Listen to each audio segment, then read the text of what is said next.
किसी भी लैंग्वेज आपको सीखना है तो उस लैंग्वेज के स्क्रिप्ट पहले सीखना पड़ेगा। जैसे हम लोग इंग्लिश सीखे थे तो इंग्लिश सीखने के टाइम पे पहले हम लोग इंग्लिश के स्क्रिप्ट सीखे थे, ABCD कैसे लिखा जाता है, कैसे बोला जाता है। उसी तरह अगर हम जापानीज़ सीखना चाहते हैं तो जापानीज़ लैंग्वेज का पहले आपको स्क्रिप्ट सीखना पड़ेगा, उसमें अलग अलग लेटर्स कैसे लिखा जाता है ये सीखना पड़ेगा। देखिए जापानीज स्क्रिप्ट जो होता है 3 टाइप्स के होते हैं। पहला टाइप है हिरागाना, सेकंड टाइप है काताकाना एंड थर्ड टाइप है kanji. Hiragana, katakana and kanji, ये तीनों छोड़ के एक स्क्रिप्ट और बोला जाता है, उसे बोलते हैं रोमाजी। अभी हम लोग अलग अलग स्क्रिप्ट कैसा होता है, कैसे उसे आइडेंटिफाई किया जाता है, ये हम लोग पढ़ेंगे। पहले आते हैं हिरागाना। हिरागाना जो है ये बेसिकली 46 कैरेक्टर्स है। जैसे इंग्लिश में 26 कैरेक्टर्स थे, यहाँ पे 46 कैरेक्टर्स है। और इन 46 कैरेक्टर्स के 46 अलग अलग साउंड्स हैं, फोनेटिक साउंड्स हैं अलग अलग। और ये हिरागाना जो लिखा जाता है वो उन वर्ड्स के लिए लिखा जाता है जिन वर्ड्स के ओरिजिन जापान है। और हिरागाना उन वर्ड्स के लिए लिखा जाता है जो जापानीज ग्रामर का पार्ट है, यानी कि सेंटेंस के अंदर जो ग्रामर पार्ट है वो हिरागाना में लिखा जाता है। और हिरागाना जो है ये थोड़ा सा कार्सिव हैंडराइटिंग की तरह होता है, यानी कि इसको जब लिखा जाता है तो बहुत सारे कार्व्स इसमें आते हैं। जैसे मान लीजिए कि ए ऐसे नॉर्मल लिखते हैं हम लोग, ठीक है। कार्सिव ए कैसे होता है, इस तरह का होता है। तो हिरागाना में क्या है, आ पहला साउंड वो इस तरह का कार्सिव नेचर का होता है, यानी कि बहुत सारे इसमें कर्व्स आते हैं। अब आता है दूसरा स्क्रिप्ट, वो है काताकाना। काताकाना जो है ये भी 46 अलग अलग कैरेक्टर्स है और 46 अलग अलग फोनेटिक साउंड्स है। और ये उन वर्ड्स के लिए लिखा जाता है जो वर्ड्स बाहर से जापान आया है, यानी कि फॉरेन वर्ड्स। और इसके जो लिखने का नेचर है वो उसमें बहुत सारे लाइंस एंड एंगल्स होते हैं।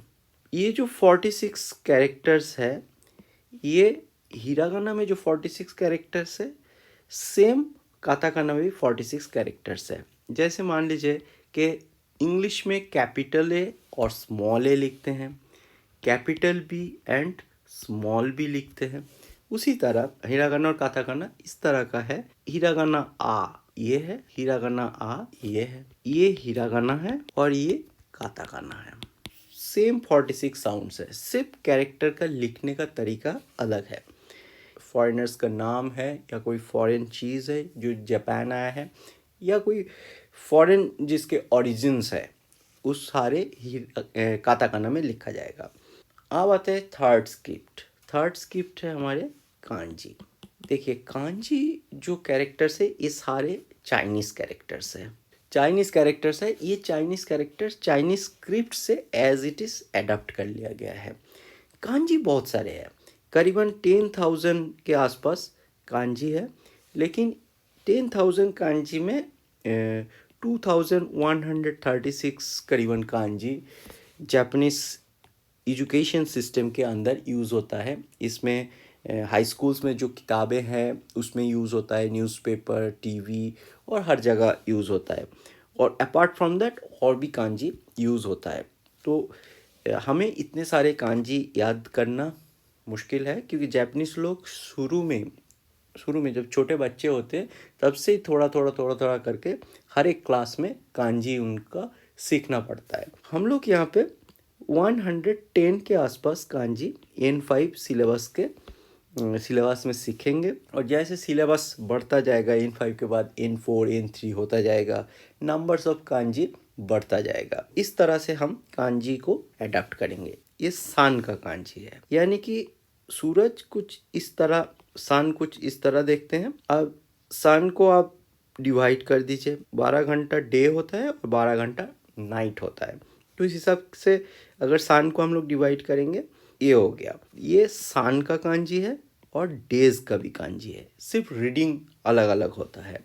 तो जहाँ पे मान लीजिएगा सान का लिखना है, वहाँ पे हम इस कांजी को यूज़ कर देंगे। ऐसे बहुत सारे कांजी है, जैसे ये माउंटेन का कांजी है। तो सेंटेंस के अंदर कोई जिसे यामा बोलते हैं, दिस इज कॉल्ड यामा।